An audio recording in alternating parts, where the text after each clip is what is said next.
Good afternoon. My name is Mary Lou Sanders, and I'm a member of the Greater Hartford Coalition for Safe Technology.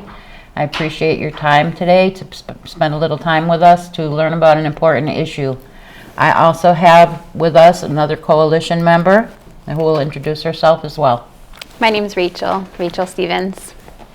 So I've been a resident of this area for all my life, and when I found out about the coalition work a few years ago, I got involved and learned more about the issue of wireless radiation and the danger it presents to our bodies. And the coalition has been fortunate to have Rachel, a researcher, join them and who has been working on a report, and will give you a little more background about the coalition work and what she has found to date. Thank you, Rachel, for joining us. Thanks for having me.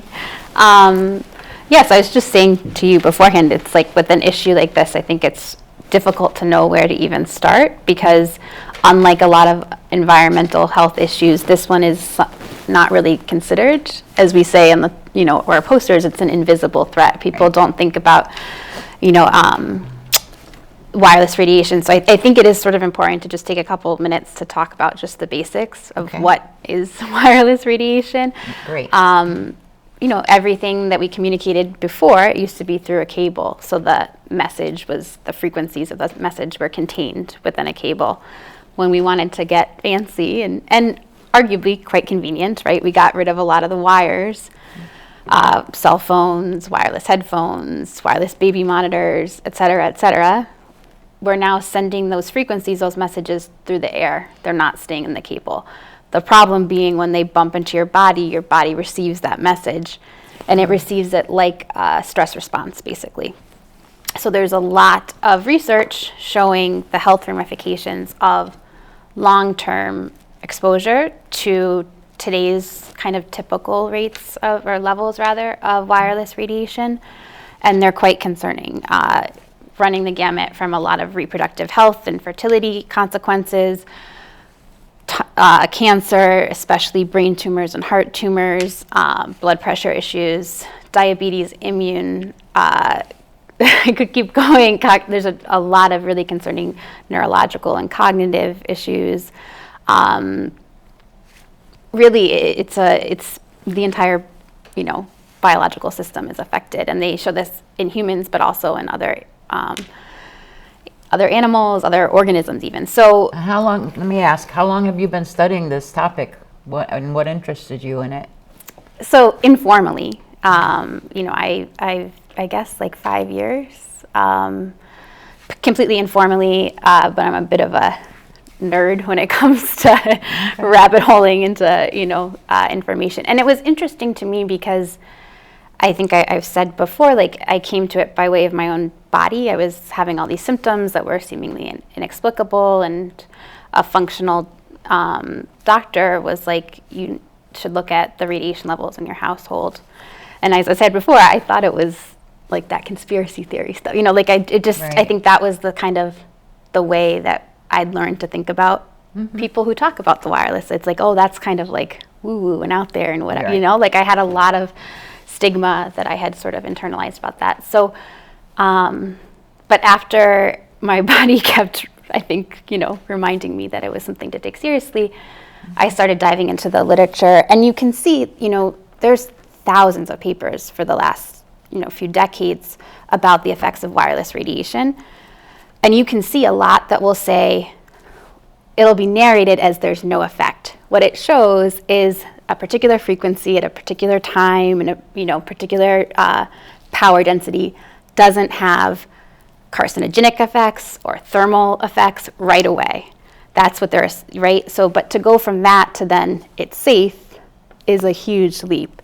And there is a growing body of literature that documents a really significant health risk. So there was a study that came out of Yale recently about exposure preconception for radio frequency radiation, which is another word for wireless radiation, having immediate impacts in terms of the level of attention, or what we might call like ADD or hyperactive kind of stuff, after a child's born. So it's like stuff like that, it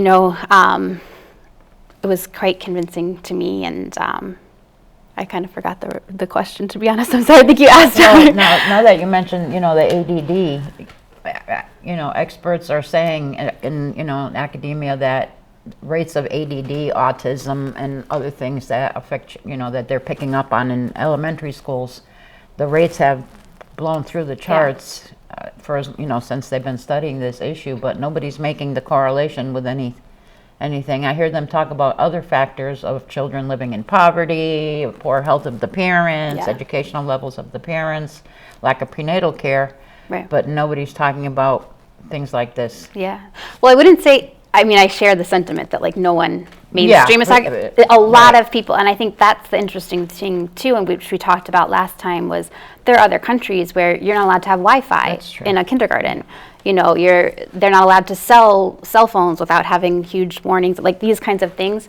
Other countries have that. It's just here in the land of the free, we don't have that, Well, right? it was just months ago that I found out about the statement on my phone that says keep the phone away from your body. And now I've been, I showed my daughter, my granddaughter, I'm pointing it out to everyone, and people are like, oh my God, why is that buried? Why do we have to go in and legal and about phone and whatever? But we need to get that word out so people start checking. Yeah. But you say in other countries the boxes are labeled. Yes, I'm not entirely sure if I'm remembering this correctly. I believe it's France. They just passed a new. I'd have to check that. But there are a number that have changed the laws on how they're marketed. Number one, so like any kind of commercial that shows a cell phone, now they have different laws about that. The warnings that have to come on them, like basically removing them from the fine print that you write and putting them more up front and center. And then the thing that we're pushing for here, limiting the levels of radiation in what they call sensitive areas. So anywhere that a person spends more than like 4 hours, a residence, obviously, a school, a senior center, a library, any of those places. And they do that limit in two different kind of strategies. One is you can say, okay, we're not going to go over a certain power density in this space, which then requires all that monitoring, and then also gets a bit contentious, right? Or we can say, all right, we're not going to install any cell towers or wireless infrastructure within a certain distance from that space, because then it works around the issue, basically, right? So last time we were here, we talked a lot about the schools that were the measurements, the school grounds, both in Hartford, West Hartford, and all surrounding areas.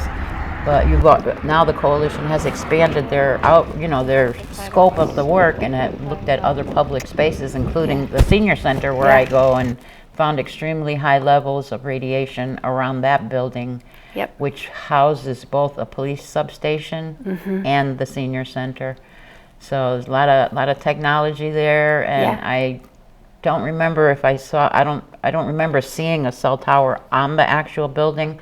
But I know there are numerous ones around that area, because that's my neighborhood. Right. So can you talk a little bit about other places where you've taken measurements? Sure. So I think we've done about 85 or a few more than that public spaces, and I think about 18 different municipalities. Because one of our interests was like, okay, is this going to be correlated with, population density, is it going to be correlated with how, things are zoned, what are the kind of correlations, and lo and behold, unsurprising to us, it was pretty direct in terms of the distance to what we call a cell tower. I put the scare quotes on that because the example that you're talking about with the South End Senior Center in Hartford is the perfect example. You look around and you don't see a huge cell tower like the one in, West Hartford Center near Blueback Square, right? Like that's like what we think of when we think of a cell tower. Right.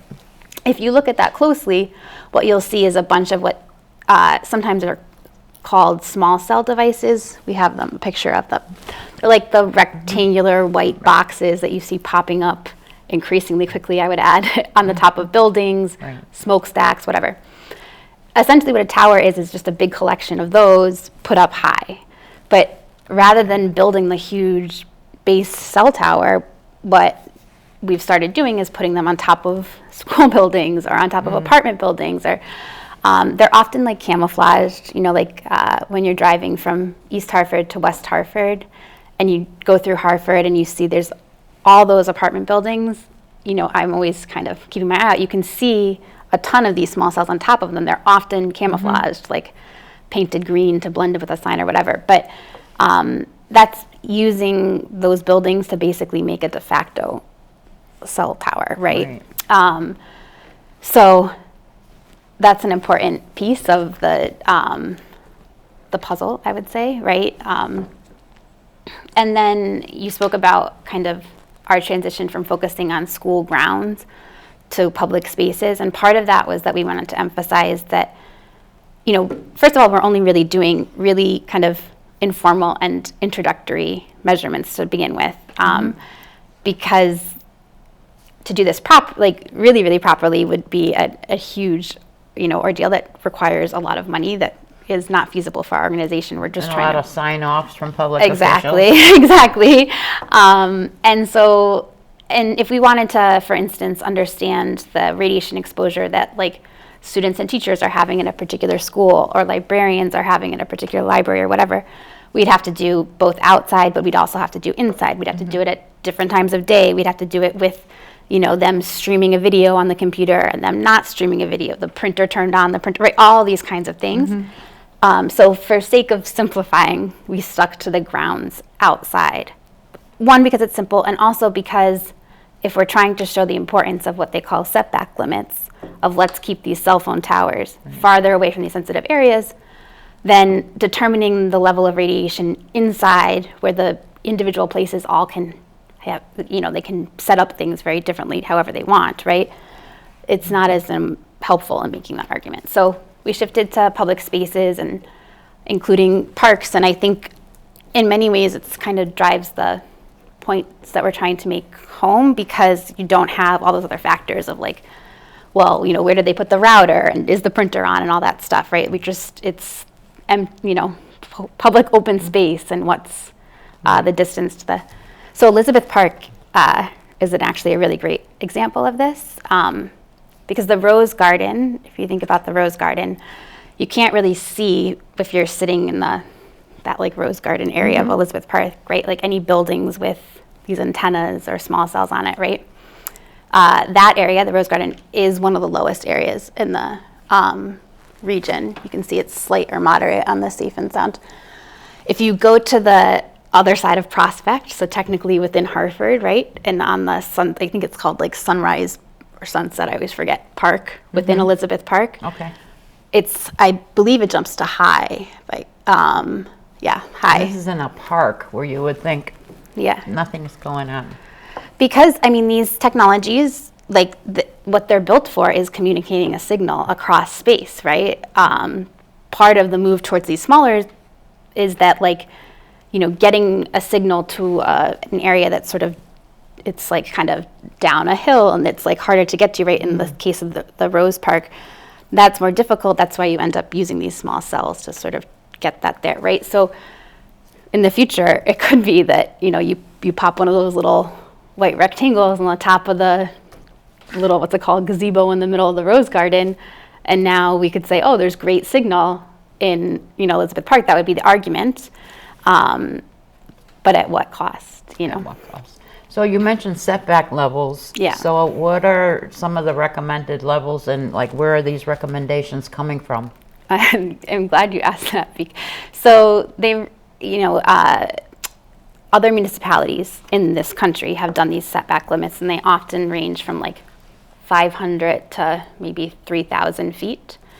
We're arguing for 1,500 to 3,000 as a minimum. One of the reasons we've come to that is that a paper written and published relatively recently by a person who actually he's an engineer, but he has a stock in cell phone companies, so his interest is sort of the opposite, right? And he wrote a paper strictly for cell phone tower companies, essentially, and how to protect themselves from the liability costs that they're anticipating in the future. I saw a video of execs discussing that they needed to set money aside for possible lawsuits that would come down the road. Exactly. Yeah, because they're well aware of this, right? And so, yeah, he's Dr. Joshua Pierce. He's a PhD in engineering, but he owns stock in the American Tower Company. So he did this study on like, can we find the magic number where like you'll at least minimize your risk of getting sued for, damaging the health of the people around. And that number was about 1,600. So I don't want to advocate using that metric as a safety limit. Like, that's not what I'm saying at all. That's the minimum. Exactly. Yeah. And the truth is, I don't think we know what the exact right number is at all. That's the big thing with all of this, is it's really untested. And that's why a lot of groups, like, I was just mentioning the firefighter, international or national, I forget, International Association of Firefighters. In 2004, after some kind of horrifying stories, they decided that they were going to put out a statement saying they don't want cell towers, including those kind of small cells, installed on top of fire stations until there was reputable, I think they called, highest scientific merit and integrity that showed that that it would be safe to have that long-term exposure for their firefighters. I think it's important that the public know what raised their concern. Yeah, so it was in California, the place where this initially started, a firehouse, and they put wireless infrastructure on top of the fire station. And then all these like long-term firefighters who, mind you, also they're not like little kids who are developmentally more susceptible to radiation. They're adults, were coming with really concerning symptoms, including forgetting how to do CPR, getting lost on the way to calls. And these are also firefighters, I think it's important to note, who, again, had been working those routes for their entire lives and were from those communities, and they were getting lost.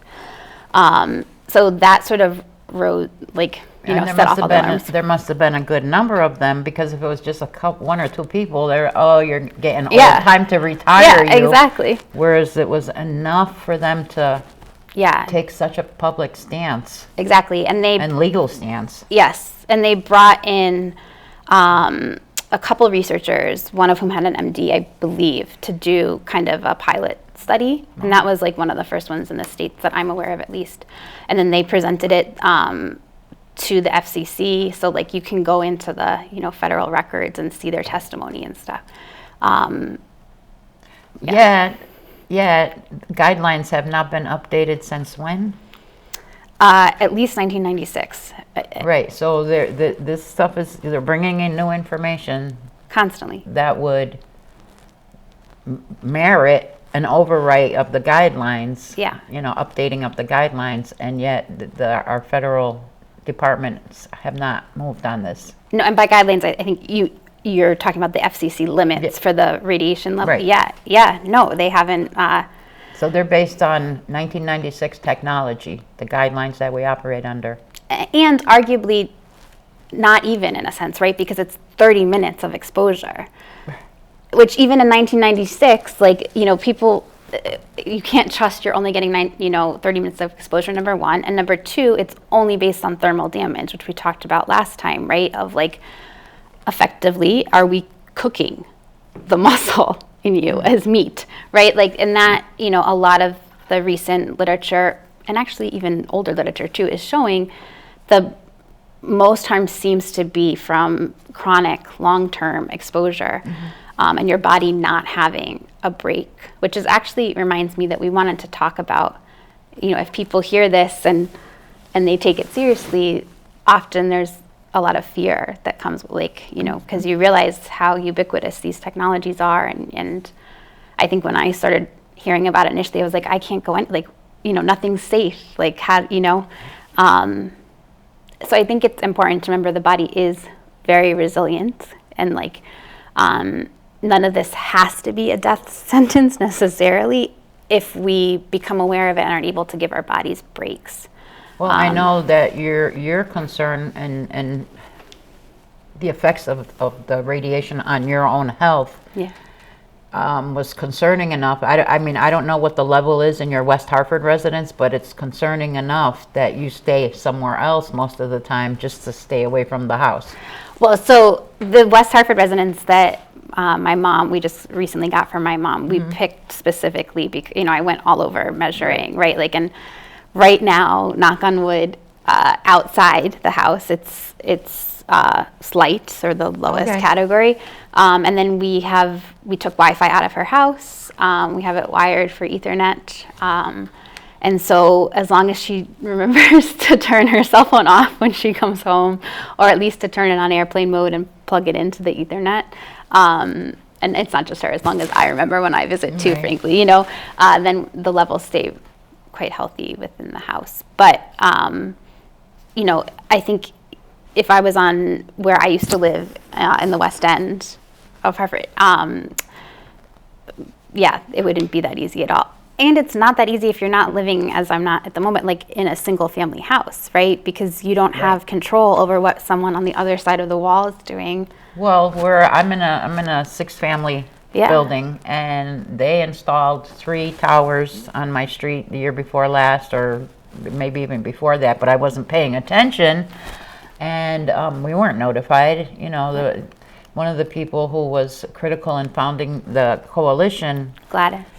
She was a private homeowner, and that's why her concern was raised when they were installing. She was notified that they were installing one close to her property, and Gladys hopefully will be on our next program, because school will be out and she'll be available.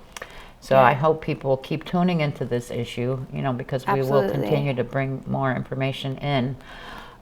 So there, you mentioned things being out of our control. So there are things out of our control, and what children are exposed to in the schools or in what we're exposed to in public settings, we are not in control of. But at least as individuals. Myself, when I got involved with the coalition, I started leaving my telephone in the kitchen off when I go to bed, instead of having it on the bedstand. Yeah. Like so many of our kids, so many of our children are sleeping with the phone. I know. Under their pillow, under their heads. It's really bad when I see young children walking around with devices, or babies being exposed to their parents. I know. Cell usage, and I know the coalition's also working on coming up with some ways that people can minimize their risks. Can you just name a few off the top? Sure. I mean, so the most important thing, and the thing that's the easiest to control, is controlling while your body's sleeping. So again, the body's very resilient, and if we're going to be basically bombarding it with all these things that communicate to it that's in a really dangerous situation essentially, then at least giving it that 8-9 hours or wherever you're sleeping to breathe basically is so critical. So in that case, you can do a couple different things. Number one, a landline's awesome. It might not be the coolest thing, but it's a wonderful thing for reducing wireless radiation if you feel like you need to be accessible in the evening.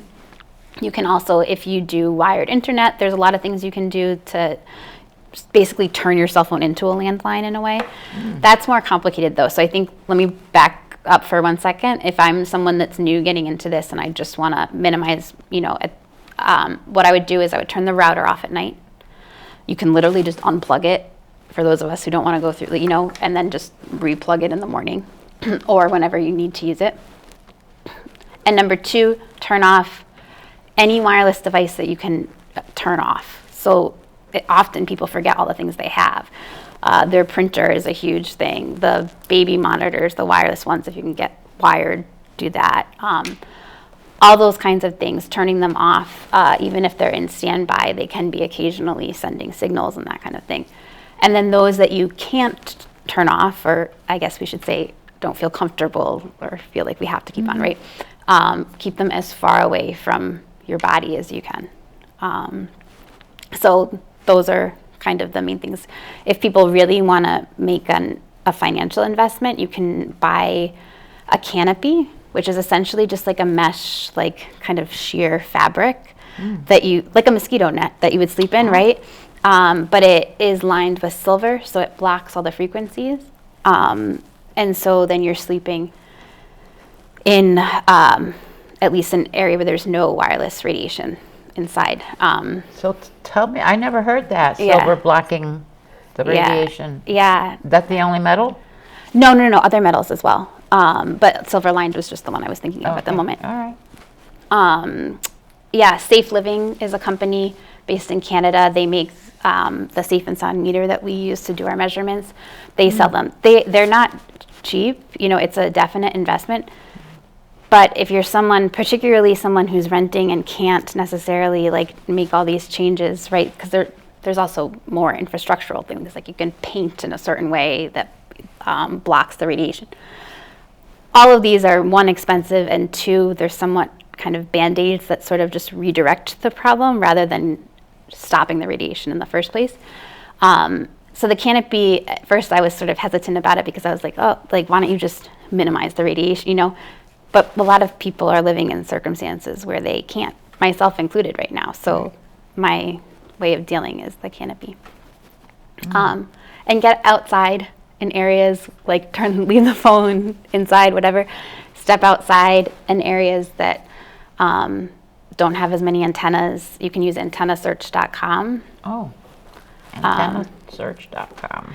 Yeah, it's not a comprehensive database of where all the towers or antennas, which is a kind of murky distinction, but it's not comprehensive because the federal government doesn't require us to have any full database of where all these places are. I think some coalition members were surprised to find out that the municipalities didn't keep a list that residents could call and say, can you tell us where they're installing cell towers? Yeah. Because I frankly didn't want to have to go to all the different places and do the radiation readings. We were like, we'll just show, the how many Hartford schools and West Hartford schools are in close to, proximity to these antennas or to the towers. But then we couldn't get there's no federal database, there's no municipal, there's no state. And when you try to get them, you get bounced around. And there's so many more things I would like to talk about, but I know that we're almost near our time. Sure. And I did want to just mention, that the coalition has been hard at work on this report. We're waiting for this report to be released. It's going to have information on all these topics, and it will be available on the website for people, right? What is the website? So because our name is Greater Hartford Coalition for Safe Technology, it's GHC and then 4. The numeric 4. GHC4. Safe Tech. Safe Tech. And we'll, .com. We'll give the QR code to maybe have at the end, because people can just scan that with their wireless devices. So in just 2 minutes, just talk about the report and what people can expect once this is released. What kind of information they're going to find? So our main thing was just to compare the radiation power densities or levels on the grounds of public spaces across these 18 municipalities, and to compare them.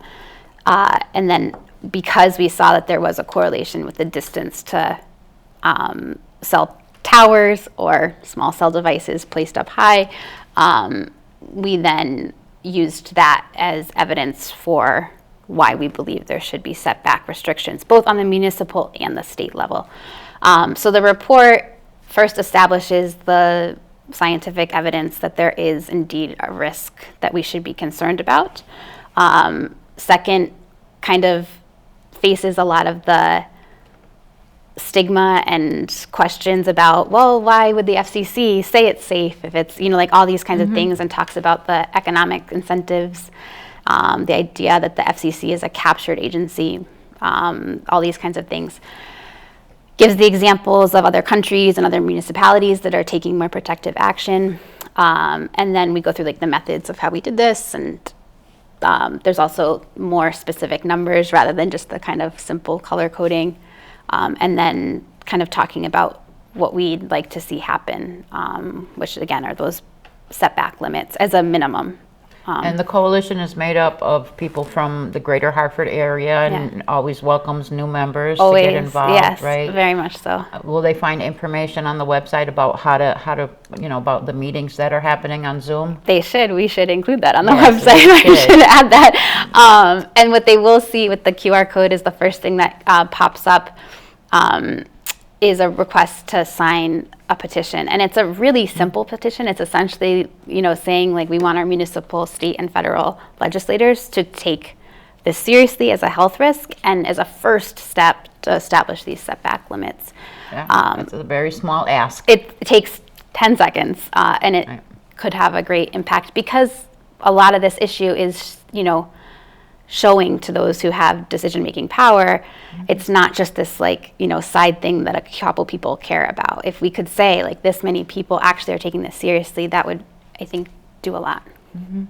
Well, if I had to leave people watching this with one message, it would be learn more about the issue, protect your children. Their brains are so fragile in that Yeah. developmental stage. Very true. And we thank West Hartford Public Access for having us, and we hope to come back soon and bring you more Definitely. information on this topic. Thank Yeah. you for joining me, Thanks Rachel. for having me. All right.